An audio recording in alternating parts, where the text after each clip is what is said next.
Jean-Pierre Vernant, Origen del pensamiento griego, capítulo 7, Cosmogonías y mitos de soberanía. En la historia del hombre, los comienzos suelen pasar inadvertidos. Sin embargo, si el advenimiento de la filosofía en Grecia señala la declinación del pensamiento mítico y los comienzos de un saber de tipo racional, se puede fijar la fecha y el lugar de nacimiento de la razón griega y establecer su estado civil. Fue a principios del siglo VI, en la Mileto jónica, donde hombres como Tales, Anaximandro, Anaxímedes inauguran un nuevo modo de reflexión acerca de la naturaleza, a la que toman por objeto de una investigación sistemática y desinteresada de una historia, y de la cual presentan un cuadro de conjuntos, una teoría. Del origen del mundo, de su composición, de su ordenamiento, de los fenómenos meteorológicos, proponen explicaciones desembarazadas de toda la imaginaria dramática de las teogonías y cosmogonías antiguas. Las grandes figuras de las potencias primordiales ya se han esfumado. Nada de agentes sobrenaturales cuyas aventuras, luchas y hazañas formaban la trama de los mitos de la Génesis, que narraban la aparición del mundo y la inauguración del orden. Ninguna alusión siquiera a los dioses que la religión oficial asociaba, tanto en las creencias como en el culto a las fuerzas de la naturaleza. Entre los físicos de Jonia, el carácter positivo ha invadido de pronto la totalidad del ser. Nada existe que no sea naturaleza, physis.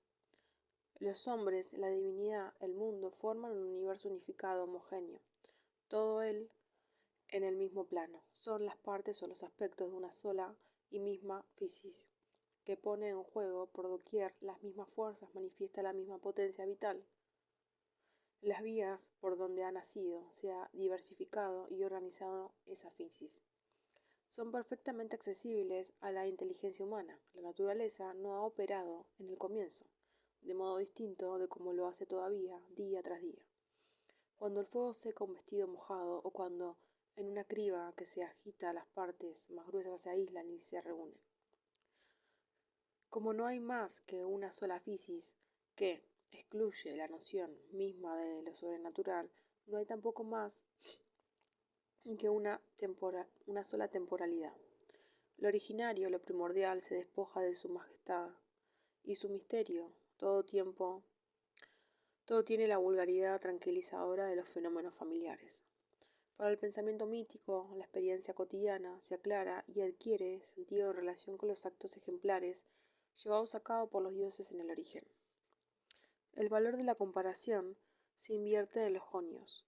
Los acontecimientos primitivos, las fuerzas que produjeron el cosmos, se conciben a imagen de los hechos que se observan actualmente y tienen una explicación análoga. No es lo original lo que ilumina y transfigura lo cotidiano, es lo cotidiano lo que hace inteligible lo original, ofreciendo modelos para comprender cómo se formó y ordenó el mundo. Esta revolución intelectual aparece tan súbita y profunda que se ha creído inexplicable en términos de causalidad histórica. Se ha hablado de un milagro griego. Sobre la tierra de Jonia, los logos se habría desprendido bruscamente del mito, como las cataratas caen de los ojos del ciego. Y la luz de esta razón, una vez revelada para siempre, no habría dejado ya de iluminar los progresos del espíritu humano. Los filósofos jonios, escribe Burnet, han abierto el camino que las ciencias después solo ha tenido que seguir. Y precisa todavía. Sería enteramente falso buscar los orígenes de la ciencia jónica en una concepción mítica cualquiera. A esta interpretación se opone punto por punto la de F. M. Comfort. Según él, la primera filosofía se acerca más a una construcción mítica que a una teoría científica. La física jónica nada tiene de común, ni en su inspiración ni en sus métodos, con lo que nosotros denominamos ciencia. En particular, ignora todo acerca de la experimentación. No es tampoco producto de una reflexión ingenua y espontánea de la razón acerca de la naturaleza. Transpone en una forma laica y con un vocabulario más abstracto la concepción del mundo elaborada por la religión. Las cosmogonías reanudan y prolongan los temas esenciales de los mitos cosmogónicos.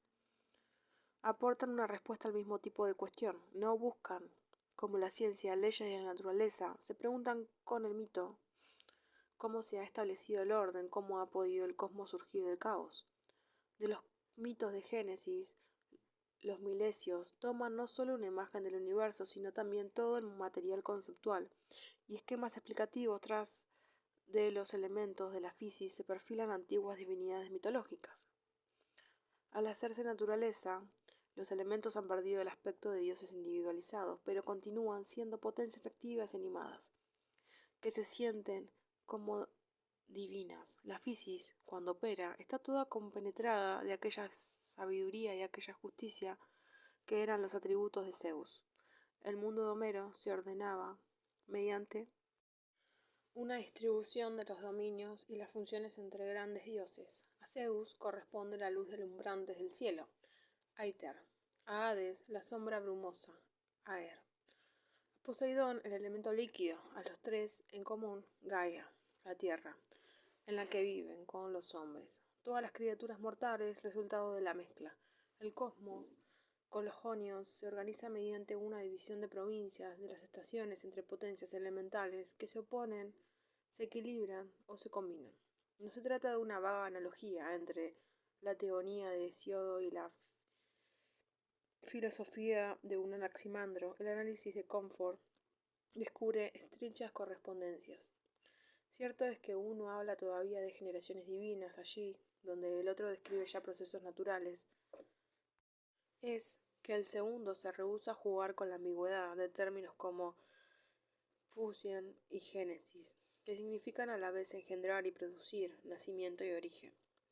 Mientras se confundían estos diferentes sentidos, se podían expresar el devenir en términos de unión sexual, dar razón de un fenómeno nombrando a su padre y a su madre, estableciendo su árbol genealógico. Sin embargo, por importante que sea esta diferencia entre lo físico y el teólogo, la organización general de su pensamiento continúa siendo la misma. Ponen igualmente en el origen un estado de distribución en el que nada aparece todavía. Caos en Hesiodo, Nix, Erebos, Tártaros en ciertas teogonías atribuidas a Orfeo, a Museo y a Epimenides, a Perión, el ilimitado en Anaximandro. De esta unidad primordial surgen por segregación y diferenciación progresivas parejas de opuestos. Lo oscuro y lo luminoso, lo cálido y lo frío, lo seco y lo húmedo, lo denso y lo raro, lo alto y lo bajo, que van a delimitar en el mundo realidades y campos diversos. El cielo brillante y cálido, el aire oscuro y frío, la tierra seca, el mar húmedo. Estos opuestos que han llegado a ser separándose uno de otro pueden también unirse y mezclarse para producir ciertos fenómenos como el nacimiento y la muerte de todo lo que vive, plantas, animales y hombres. Pero no es solamente el esquema de conjunto lo que se ha conservado en lo esencial. Hasta en los detalles, la simetría de los desenvolvimientos, la concordancia de ciertos temas acusan la persistencia en el pensamiento del físico de representaciones míticas que nada han perdido de su fuerza de sugestión. La generación sexual, el huevo cósmico, el árbol cósmico, la separación de la tierra y el cielo, antes confundidos, y otras tantas imágenes que se transparentan como en filigrama tras las explicaciones físicas de un Anaximandro acerca de la formación del mundo, del apeirón, se ha segregado Apokekrinestai, una semilla o un germen, gonimón, capaz de engendrar el calor y el frío. En el centro de ese germen reside el frío en forma de aer. En su periferia, envolviendo el frío, el calor se desenvuelve peripeinam, en una cáscara de fuego semejante a la corteza, póleos, alrededor de un árbol. Llega un momento en que esa envoltura esférica inflamada se separa por desgarramiento, aporrenistai, del núcleo al cual está unida y como se quiebra una cáscara de huevo, estallan círculos ígneos que serán los astros. Se ha hecho notar el empleo de términos embriológicos que evocan, racionalizándolos, temas de generación sexual y de hierogomía.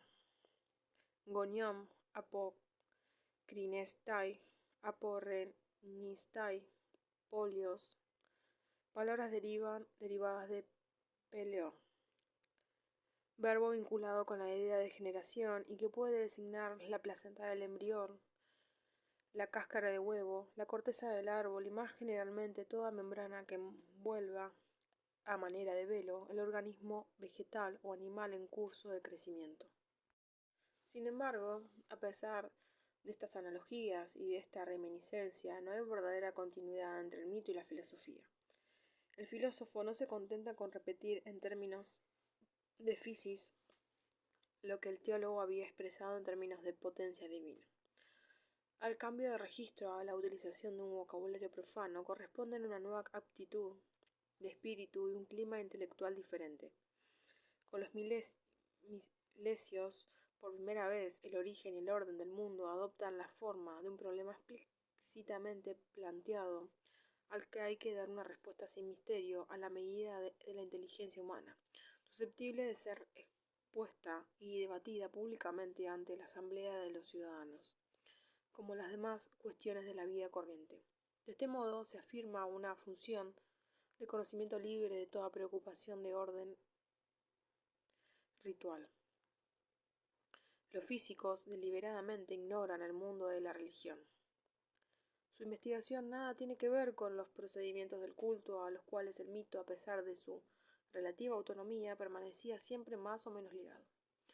Secularización del saber, advenimiento de un tipo de pensamiento extraño a la religión, no son fenómenos aislados e incomprensibles. En su forma, la filosofía se relaciona directamente con el universo espiritual, que hemos creído que definía el orden de la ciudad y caracterizaba precisamente una laicización, una racionalización de la vida social. Pero la dependencia de la filosofía respecto de las instituciones de la polis se acusa igualmente de su contenido. Si es verdad que los milesios han partido del mito, es verdad también que han transformado profundamente la imagen del universo. Lo han integrado a un cuadro espacial, ordenándolo según un modelo más geométrico. Para construir las cosmologías nuevas han utilizado las nociones que el pensamiento moral y político habían elaborado.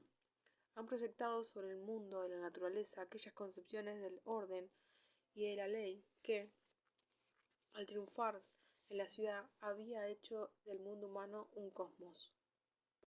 Las teogonías y las cosmogonías griegas comprenden, como las cosmogonías que le han sucedido, relatos de Génesis que explican la aparición progresiva de un mundo ordenado. Pero son también, ante todo, otra cosa, mitos de soberanía. Exaltan el poder de un Dios que reina sobre todo el universo, hablan de su nacimiento, sus luchas, su triunfo, en todos los dominios, natural, social y ritual. El orden es el producto de esa victoria del Dios soberano.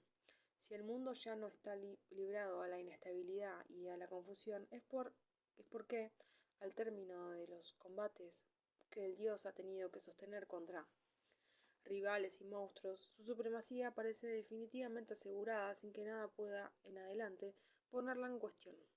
La teogonía de Hesíodo se presenta así como un himno a la gloria de Zeus, rey.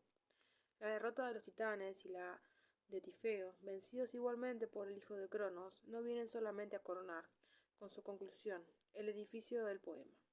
Cada episodio resume y compendia toda la arquitectura del mito cosmogónico. La victoria de Zeus, en cada caso, es una creación del mundo.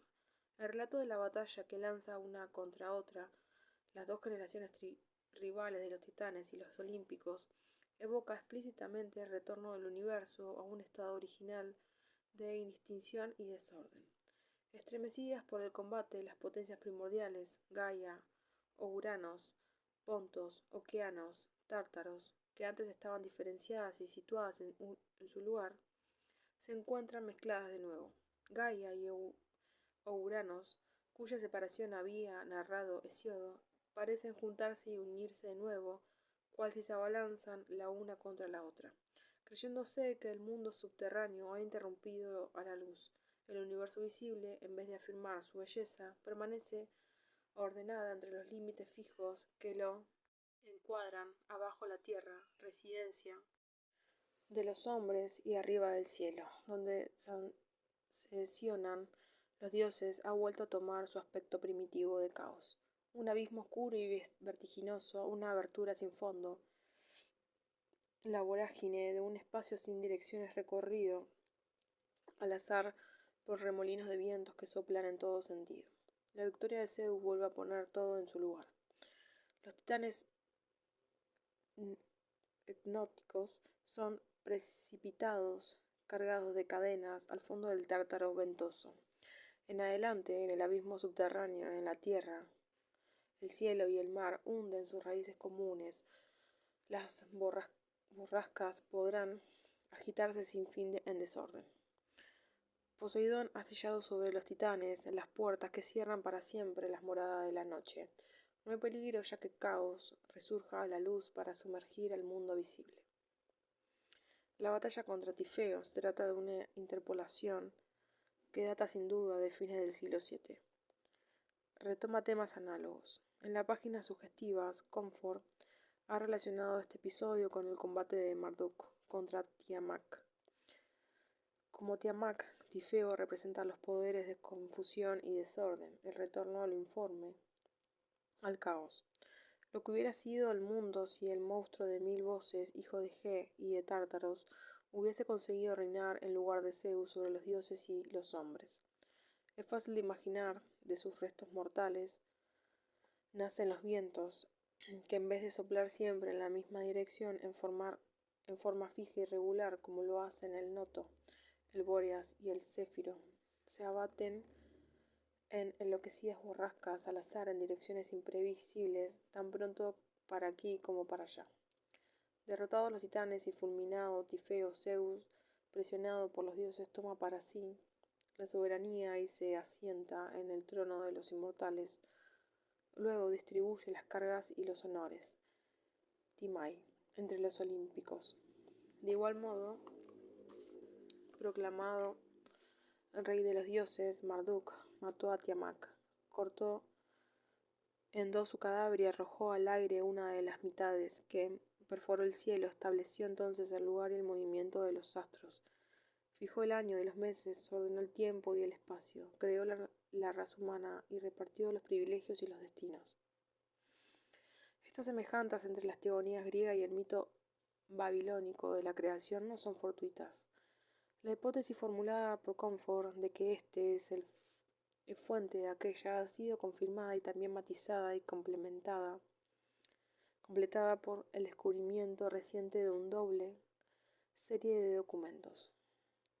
Por una parte, las tablillas fenicias de Ras Shamra, principios del siglo XIV a.C., y por otro, unos textos hititas en cuneiforme que reproducen una antigua saga hurrita del siglo XV. La resurrección casi simultánea de ambos conjuntos teónicos han revelado toda una serie de convergencias nuevas que explican la presencia en la trama del relato hesiódico de detalles que parecían fuera de lugar o incomprensibles. El problema de las influencias orientales sobre los mitos griegos de Génesis, el de su amplitud y sus límites, así como el de los caminos y la fecha de su penetración, quedan así planteadas en forma precisa y firme. En estas teogonías orientales, como en las de Grecia, a las cuales pudieron servir los modelos, los temas de Génesis quedan integrados en una vasta epopeya real que hacen enfrentarse en la lucha por la dominación del mundo, las generaciones sucesivas de los dioses y de las diferentes potencias sagradas. El establecimiento de un poder soberano y la fundación del orden aparecen como dos aspectos inseparables de un mismo drama divino, como el trofeo de una misma lucha, como el fruto de una misma victoria. Este rasgo general marca la dependencia del relato mítico respecto de los rituales reales, de lo que constituye al principio un elemento, pues viene a ser acompañamiento oral. El poema babilónico de la creación, el Enuma Elis, se cantaba así todos los años el cuarto día de la fiesta real de creación de Año Nuevo, en el mes de Nisan, en Babilonia. En aquella fecha se creía que el tiempo había terminado su ciclo, el mundo retomaba su punto de partida, momento crítico en que el orden, en su totalidad, volvía a ponerse en cuestión. Durante el curso de las fiestas, el rey producía mímicamente contra un dragón un combate ritual. Así, repetía cada año la hazaña realizada por Marduk contra Tiamat en el origen del mundo.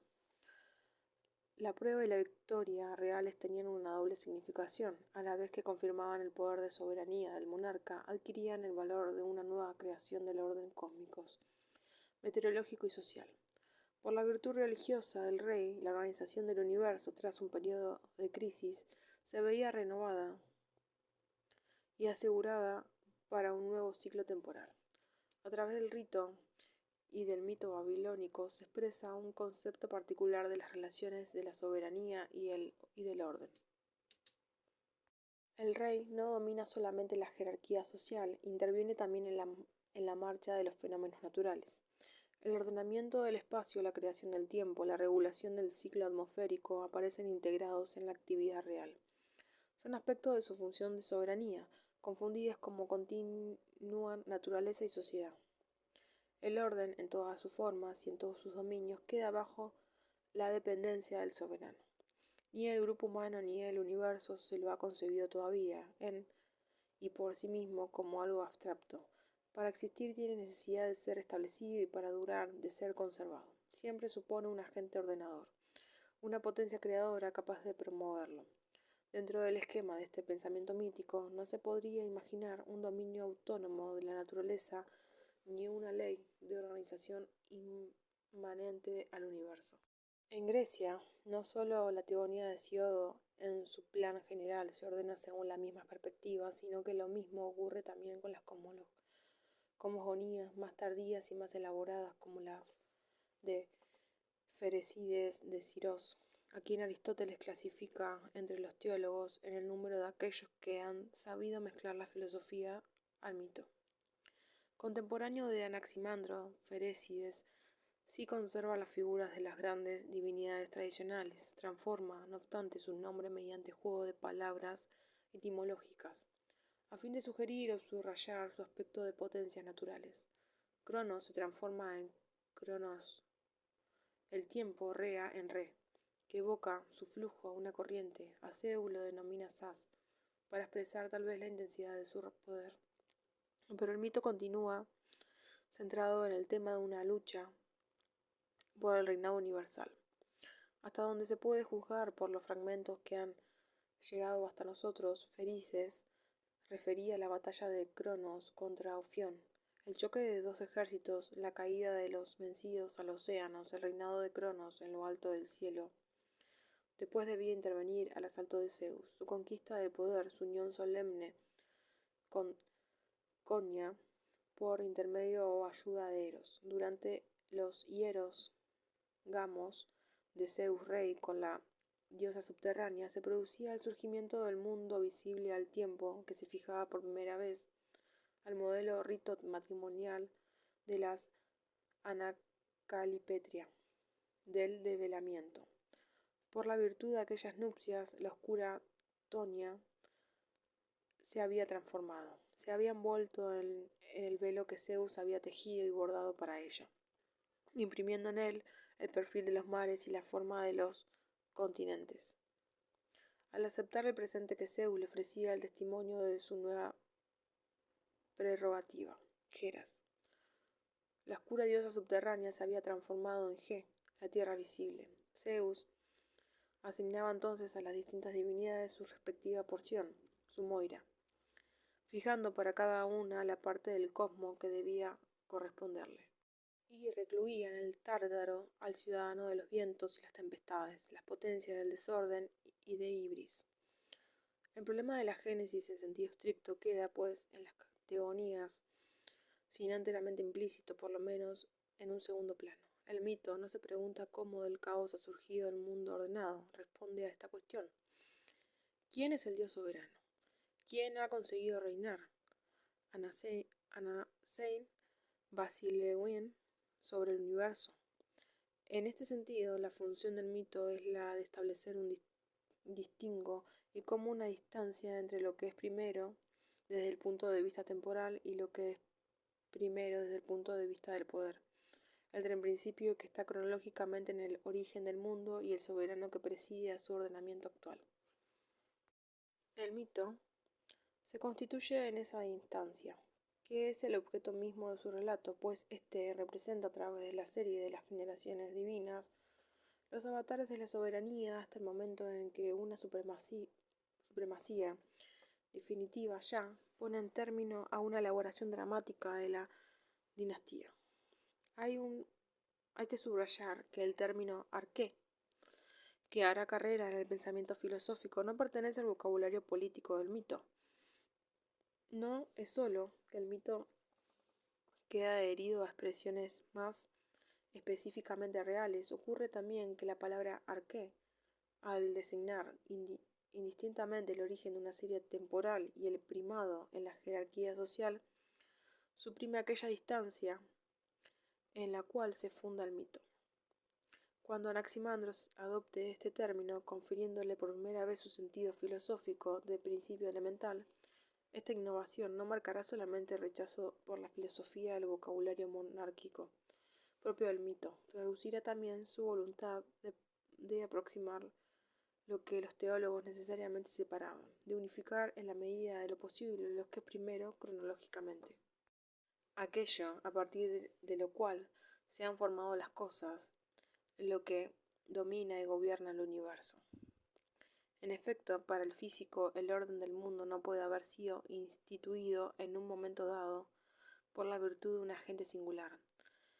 Inmanente a la fisis, la gran ley que rige el universo tenía que estar ya presente, de algún modo, en el elemento original que surgió poco a poco al mundo. Al hablar de los antiguos poetas y de los teólogos, Aristóteles hará observar aún en su metafísica que para ellos no son hoi proitio las potencias originarias, nix, okeanos, caos, uranos, sino un advenedizo tardío. Zeus, quien ejerce sobre el mundo la arqué y la basileia. Por el contrario, Anaximandro afirma que nada hay que sea arqué respecto del Apeirón, pues este ha existido siempre, sino que el Apeirón es arqué para todo lo demás, que él envuelve Perierkein y gobierna Kibernam, todo. Tratamos pues de describir a grandes rasgos el cuadro dentro del cual las teogonías griegas diseñan la imagen del mundo. 1. El universo es una jerarquía de poderes, análogo en su estructura en una sociedad humana. No podría concebírselo correctamente mediante un esquema puramente espacial, ni describírselo en términos de posición, distancia, movimiento. Su orden complejo y riguroso expresa relaciones entre agentes, está constituido por relaciones de fuerza, de escala, de precedencia, de autoridad, de dignidad, de vínculos, de dominación y sumisión. Sus aspectos espaciales, niveles cósmicos y direcciones del espacio expresan menos propiedades geométricas que diferencias de función, de valor y de categoría. 2. Este orden no ha resultado necesariamente en virtud del juego dinámico de los elementos que constituye el universo, ha sido instaurado dramáticamente por la intervención de un agente. 3. El mundo está dominado por el poder excepcional de ese agente que aparece único y privilegiado. En un plano superior a los demás dioses, el mito lo proyecta como soberano sobre la cúspide del edificio cósmico. En su monarquía, la que mantiene el equilibrio entre las potencias que constituyen el universo, la que fija a cada una de ellas su puesto en la jerarquía y la que delimita sus atribuciones, sus prerrogativas y su parte de honor. Estos tres rasgos son solidarios, dan al relato mítico su coherencia, su lógica propia. Marca también su nexo tanto en Grecia como en el Oriente, con aquella concepción de la soberanía que pone bajo la dependencia del rey el orden de las estaciones, los fenómenos atmosféricos, la fecundidad de la tierra, de los ganados y de las mujeres. La imagen del Señor del tiempo, hacedor de la lluvia, dispensador de las riquezas naturales, imagen que pudo en la época micénica traducir realidades sociales y responder a prácticas rituales.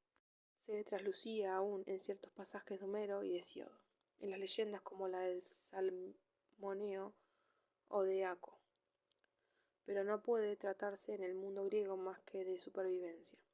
Tras el hundimiento de la monarquía micénica, una vez que han desaparecido el sistema palatino y la personalidad del Anax, no subsisten ya de los antiguos ritos reales más que vestigios cuyo sentido se ha perdido. Se ha desvanecido en recuerdo del rey que restauraba periódicamente el orden del mundo. No aparece claramente el vínculo entre las hazañas míticas atribuidas a un soberano y la organización de los fenómenos naturales. El hundimiento de la soberanía y la limitación del poder real ha contribuido a desprender el mito del ritual en que originalmente estaba enraizado. Liberado de la práctica de culto cuyo comentario oral constituía en los comienzos del relato, pudo adquirir un carácter más desinteresado, más autónomo. Pudo en ciertos aspectos preparar